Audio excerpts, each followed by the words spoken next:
Hezbollah is preparing for a long war of attrition in South Lebanon after Israel wiped out its top leadership, according to two sources familiar with its operations. 3 weeks of devastating Israeli blows have diminished Hezbollah's capabilities. But a new military command now directs rocket fire, like this strike on a northern Israeli town and the conflict with Israeli troops now on the ground in southern Lebanon, they said. The operations room was set up 72 hours after the group's leader Sayyid Hassan Nasrallah was killed, a Hezbollah field commander and a source close to the group told Reuters.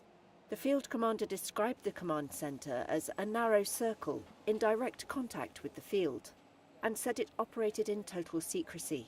After Reuters published that information, Hezbollah's media office issued a statement saying the information attributed to a Hezbollah field commander was false, adding that there are no sources in Hezbollah. Hezbollah has not named a new leader after Nasrallah, with the most likely successor also killed. What Hezbollah needs now is Andreas Krieg of King's College London said the Iran-backed group was operating as a decentralized guerrilla movement. And so we'll see different cells operating more or less autonomously from the central core. And this way they are a very resilient fighting force, because even though Israel has severely degraded the strategic leadership, operational leadership of Hezbollah, they've also degraded the communication system. The different cells of the guerrilla movement are still operating fairly well. Hezbollah's war of attrition would depend on its tunnel network, which Israel says extends for hundreds of miles. Israel's military released this video footage, which Reuters couldn't verify, said to show deep tunnels captured by its soldiers. The Hezbollah field commander called the tunnels the foundation of the battle. Mohanad Haj Ali of the Beirut-based Carnegie Middle East Center. We haven't seen any sophisticated strikes against the tunnel system so far, which suggests that Hezbollah will maintain an ability to strike against Israeli forces in the south, even as Israel uses immense firepower and massive destruction against the towns around the border region.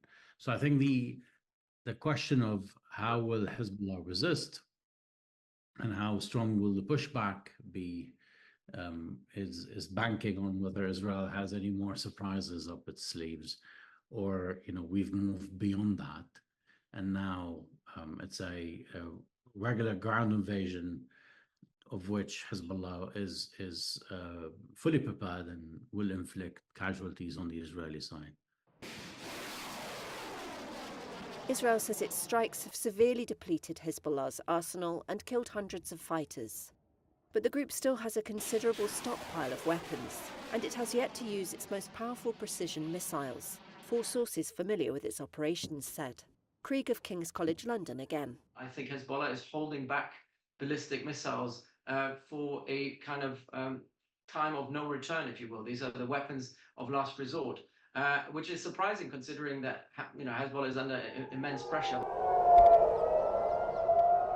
Israeli officials have said Hezbollah has been firing 100 to 200 missiles and rockets a day on average, and not the thousands expected, which shows significant weakening. It says its operations in Lebanon are aimed at securing the return of tens of thousands of people displaced from their homes in northern Israel. More than 1 million Lebanese have been displaced, according to Lebanese authorities.